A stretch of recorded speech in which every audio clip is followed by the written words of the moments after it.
for The Lost World, Jurassic Park, and Jurassic Park 3, but it's since been used for another Steven Spielberg production, War of the Worlds.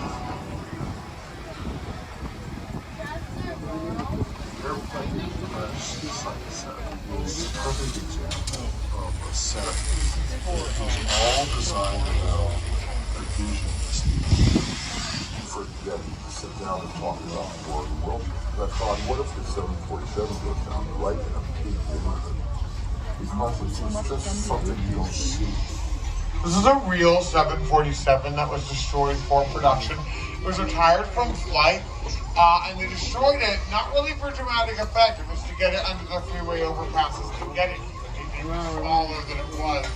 But they liked the look of it. It created a very real sense of suspense for the production, allowing audience members to wonder what happened to the people in this plane for almost the entirety of the movie. I'm going to give you guys a hint. War of the Worlds, alien invasion story. So let your imagination go where it will. Letting your imagination kind of do the work for you is a very popular